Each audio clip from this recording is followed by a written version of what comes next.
রাধে রাধে বন্ধুরা, আজ আমি তোমাদের সাথে এরকম এক হাইপার পিগমেন্টেশন স্কিনের ট্রিটমেন্ট শেয়ার করছি। অ্যান্ড বলে রাখি যে তোমরা ভিডিওটা অবশ্যই শেষ পর্যন্ত দেখো। শেষে কিন্তু তোমরা ক্লায়েন্টের আফটার লুকটা দেখতে পারবে, অ্যান্ড তার সাথে কিন্তু ক্লায়েন্টের রিভিউ রয়েছে।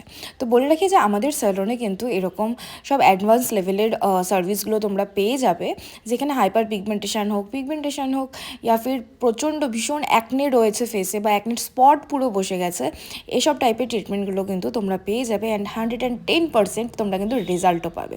অ্যান্ড তার সাথে সাথে যাদের আন্ডার আর্মস ডার্ক হয়ে আছে, নি ডার্ক হয়ে আছে, বা এলবো ডার্ক, বা অনেকের ব্যাক সাইডেও ভীষণ ডার্ক থাকে, তো এইসব ট্রিটমেন্টগুলোও কিন্তু তোমরা পেয়ে যাবে। অ্যান্ড 110% কিন্তু তোমরা তার সাথে রেজাল্টও পাবে।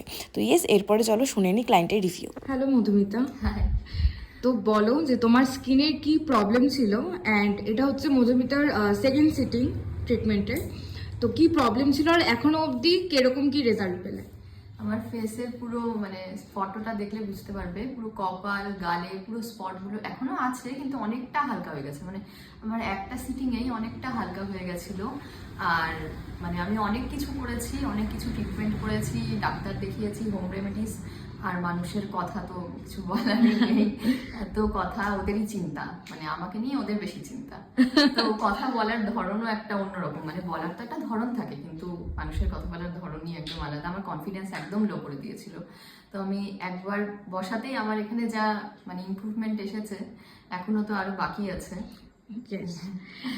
আমি মধুমিতার হচ্ছে ফার্স্ট সিটিং এর আগে, ট্রিটমেন্টের আগে ছবিটা দিয়ে দেবো, তাহলে তোমরা বুঝতে পারবে হ্যাঁ কতটা চেঞ্জেস এসছে। আর আজকে যা সেকেন্ড সিটিং করা হলো, অ্যান্ড ওর স্কিনের হচ্ছে এখন এই চকচকে একটা ব্যাপার। আর আমি সত্যি খুব খুশি যে এতটা ইমপ্রুভমেন্ট হয়েছে, কারণ এটা একটা ঠিক জিনিস যে এখানে আমিও একটু অ্যাড করব যে এই বুলিড ব্যাপারটা একদমই উচিত না। আমাদের মেয়েদের একটা একনে হলেই আমরা ওটা নিয়ে টেনশনে পড়ে যাই। সেখানে তো ওর ফেসের অবস্থা আগে অনেকটাই একটুখানি খারাপই ছিল, বাট সেটাকে ভালো মতনও বলা যায়। এরকম ভাবে কনফিডেন্স ডাউন করা এটা কারোরই আমার মনে হয় উচিত। আর যদি কারো চিন্তা হয়, ভালোভাবে বলা উচিত না, ধরনটাই অন্যরকম। হ্যাঁ, সেটাই ঠিক।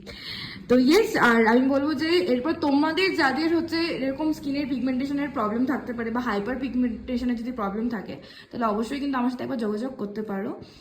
এসব ট্রিটমেন্ট কিন্তু করা হয়। তো ইয়েস, বাই।